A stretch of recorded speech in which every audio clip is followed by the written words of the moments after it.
Hey, what's up, folks? It is Ty, and I am so happy to announce that I am finally getting top surgery.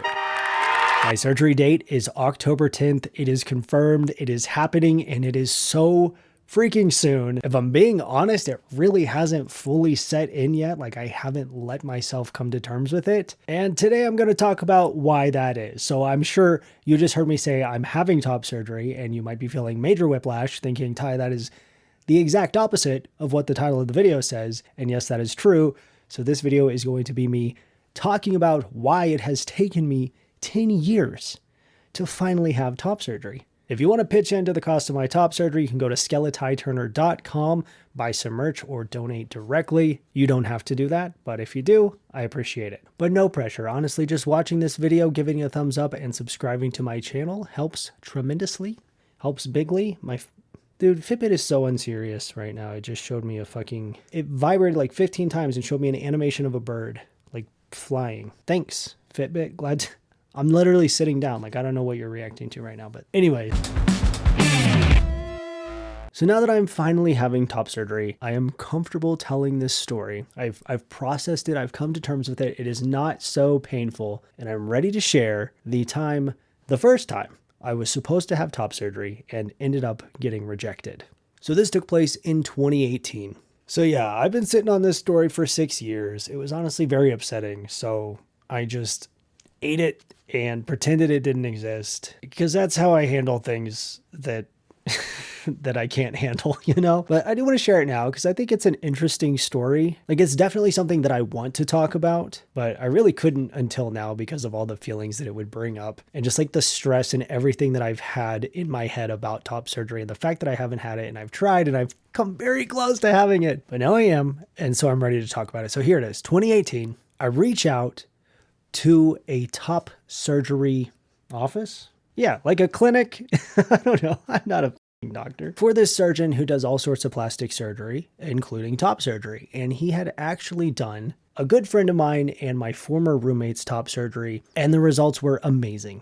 Perfect. Phenomenal. Immaculate. Talented, brilliant, incredible, amazing, show-stopping, spectacular. Exactly what I wanted. And me and this guy had a very similar chest before he had surgery. So I was like, okay, this is going to look great. Like, I can expect my results to be very similar to his, which are literally perfect. And when my friend had his surgery, he said that the office worked with him and actually gave him a discount of $1,000. They took $1,000 off of his surgery because he was paying cash and not going through insurance. So I was like, okay, that's really chill. I plan on paying cash. And I also was interested in seeing if they would be open to partnering together and basically advertising on my channel in exchange for a discount on my surgery, which is something that a lot of creators do. I actually got the idea from another trans creator that I was very close with at the time, who had gotten an entire series of cosmetic procedures done totally for free in exchange for promoting the place that was doing it. And one thing you should know about me is that I am not the type to leverage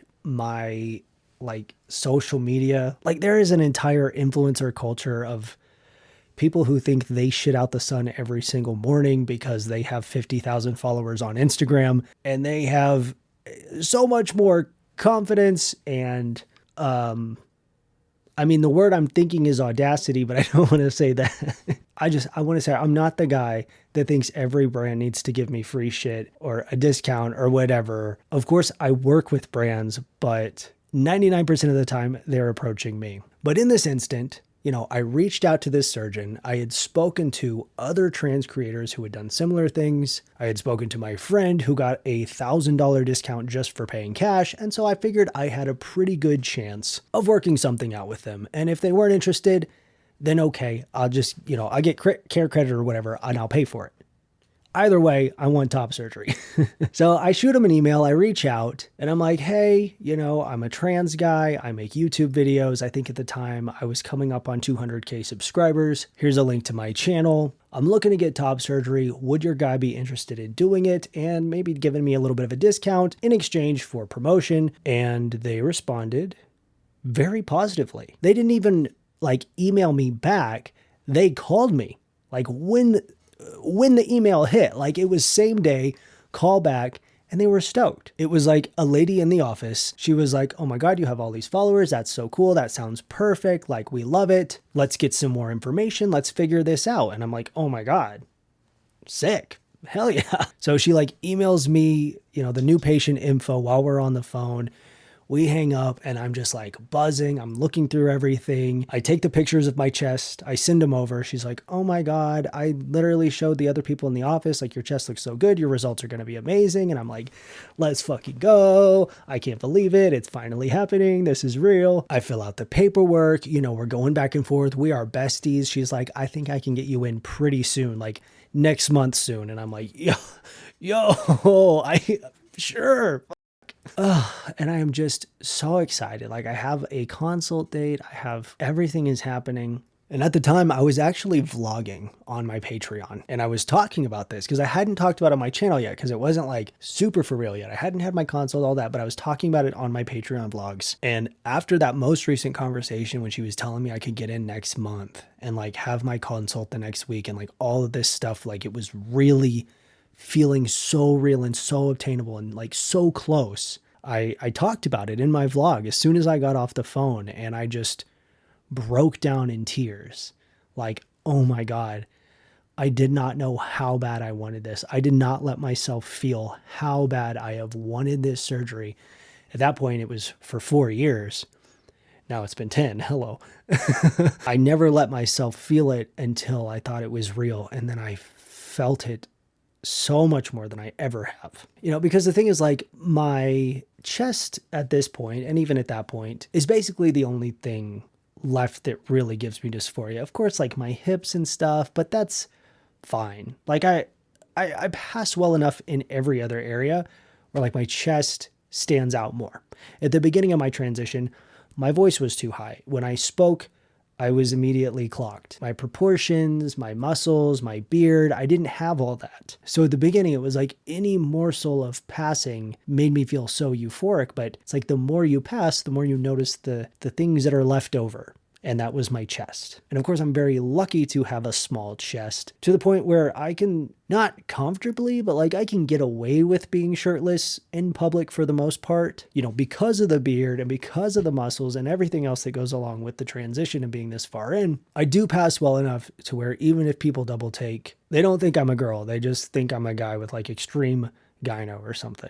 So that's what was going on. That's what I was feeling. Allowing myself to be hopeful. And what do you know? The rug would soon be ripped right out from under me. So after all of this back and forth, all of this gassing up about how good my chest looks, about how fast I'm going to be in there for surgery, about how stoked they are to work with me, the lady I've been talking to says she's going to get back to me with my consult date. And so I had emailed her back and I was like, this is so exciting. Like, I'm so happy. Here's what I have in mind for like the videos I'm going to make about this and the social posts that I'll do. And I outlined all these video ideas and stuff where I'm like, I'll do a pre-op.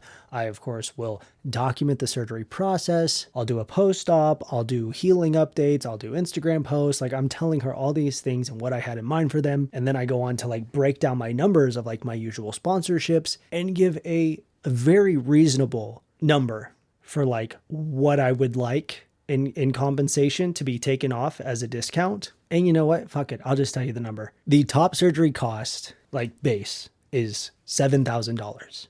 So I said, knowing that they're willing to take $1,000 off for cash, but I didn't mention that. I factored that in. I thought, okay, $1,000 off for cash, and then $2,500 for several dedicated videos promoting this office, showing the process, talking to the doctor, continuing to promote this surgeon throughout the healing process in all of my future transition videos, with the assumption that my results are going to be pretty fucking good because my roommate's results were amazing. And like I said, we had a very similar chest. And I had also literally been hyped up by like the surgery office about my chest. So I said, total $3,500, half the cost.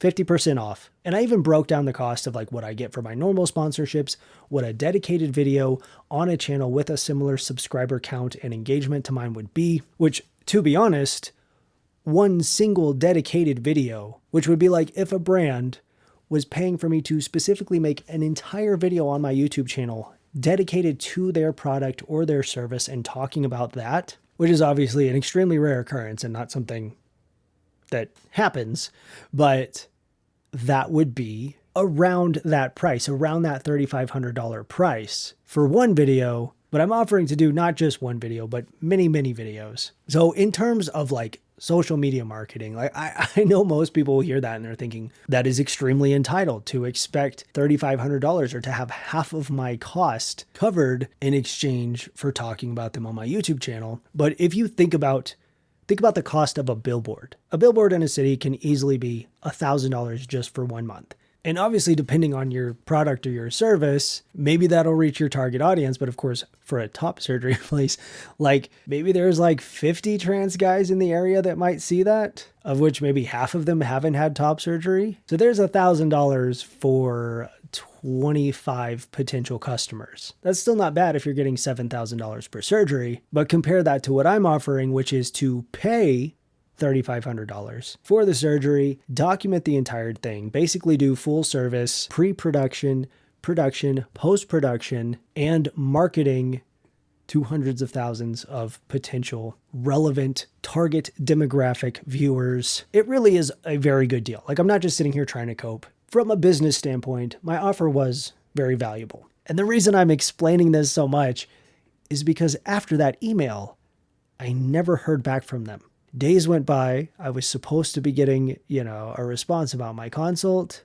Nothing. So I sent a follow-up email. Hey, just checking in, wanting to move forward with the date, like still trying to get in next month. I'm going to need to get my tickets soon. Nothing. I called up there, got transferred to the woman that I had been in contact with previously, always straight to voicemail. Leave a message. Hey, it's Ty, like just wanting to follow up. What's going on? So I'd wait a few days, send another email, wait a few days, try to call, no response. I literally got ghosted by the top surgery clinic. And I was like, shit, I followed up again, just one final time, like a month later. And I was like, listen, just following up. I take it that we aren't interested in the offer and partnering together anymore. That's fine. I'd love to work something out, but if we can't, just let me know what I need to do, what I need to pay, because I still want top surgery. Even if I'm paying full price, I will do it. I want the surgery. Has he had the surgery? No, he wants it. And again, they did not respond, which, if I'm being honest, was really hard for me because I got so hyped up by people that I knew who had worked with, clinics and doctors and surgeons and stuff for procedures far more expensive than what I was asking for for free, thinking I'm giving a very reasonable, like no brainer, just an obvious yes of an offer, and also getting hyped up by the office of the surgeon itself. Like, they responded so positively to me in the first place and like were really nice about my channel and talked about wanting to work with me, and knowing that they gave discounts to people just in general, like for paying cash. Like, it just felt like, if I'm being honest, I feel like they really fumbled the bag there, because even if they just had literally one customer from viewing my channel, they would have already made their money back and then some.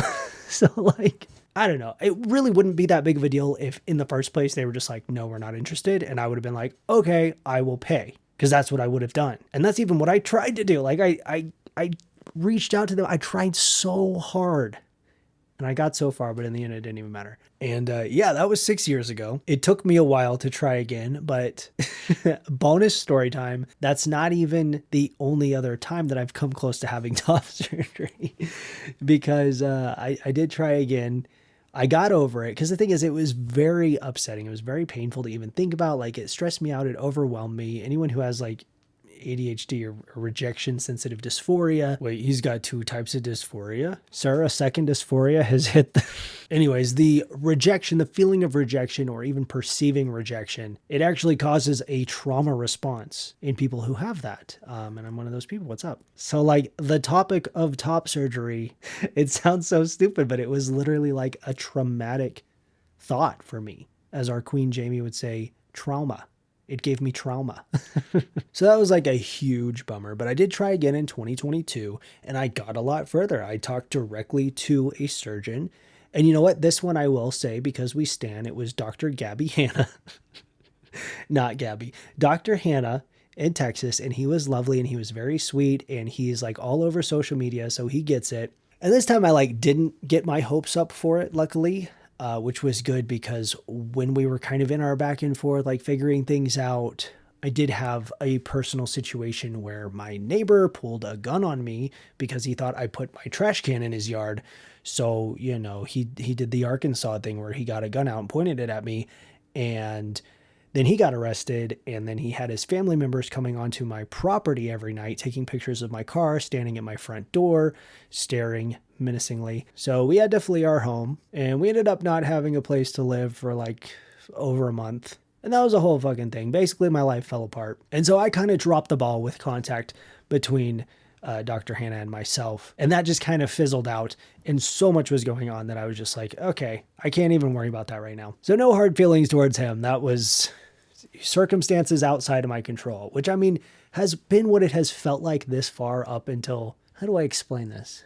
I guess what I'm trying to say is now I am having top surgery and it still really isn't sinking in. Like I haven't let myself feel it, even though I've gone through every step and I have the date and I've even done my pre-consult and literally everything. Until I am gassed out and under the fucking knife, it is not going to feel real because this is my third time trying and I am hopeful. I have no reason to believe that it will not happen this time, but I've gotten so close in the past, and every time it falls through because of things that are outside of my control, it has just felt like this huge unobtainable thing. And like it is already so hard for me to like this guy sounds so dumb, to like make phone calls and schedule appointments and keep up with that shit. Anything that requires like 2 or more steps is like a mountain to me. Like it just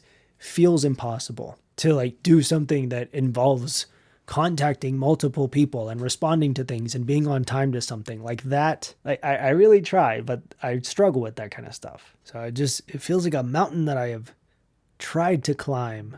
I don't know. If I'm honest, I feel like people are going to watch this and think differently of me. Like I'm one of those influencers that like tries to like get shit for free and have shit done for me because I have followers. And that's so far from the type of person I have always been. But, you know, I do sponsorships. That's part of my job. And knowing the value that I can bring to a trans-specific business, I can tell you that what I was trying to do there was not unreasonable. It was not outside of the realm of possibility. Lots of creators, trans or cis, lots of beauty creators, you know, all sorts of people work with doctors and clinics for procedures that they get discounts on or get them entirely free. And as I have said, and as I told the doctor multiple times, if they weren't interested in working with me, I still wanted surgery. There's no reason to ghost me and not ever say a fucking word about it, about why I am suddenly blacklisted from this clinic. Like, that is what's so hurtful. It's the not knowing. It's being so close, being told yes over and over again, enthusiastically yes, and then just totally ghosted. Like, right? I don't know. I feel like that's kind of unprofessional. And honestly, it took me actual years to recover from that rejection to then try again and have it not work out again. But now it had just happened to fall in place. You know, all of it worked out. And I'm so excited to be having surgery on October 10th. So close. Depending on how the editing of this video goes, I don't even know when this is going up. I'm trying to like pre-film some stuff and like bank some videos to get them ready for when I'm recovering and stuff. And this video specifically, I feel like is kind of like a throwback to the earlier stuff I was doing on my channel, just documenting my transition. It's been so long since I've had a transition update, and now I have one. It's so cool. But you know, I feel like I used to really make a lot more videos for myself, where I'm just kind of talking to camera, working through shit, sharing my life. And it is really fun. It's really cool to be doing that again. A lot of my recent videos have been very heavy topics with the political stuff and the commentary. And I like doing that, but it takes a toll. It's tiring. And I'm also doing it all myself. So it's like, I will spend a month, maybe even more on just one video. And it feels like I'm just gone for that entire time, but I'm actually here. You know, people will comment and be like, it's nice to see you back. It's been so long. And I'm like, I didn't go anywhere. I've just been working on this video.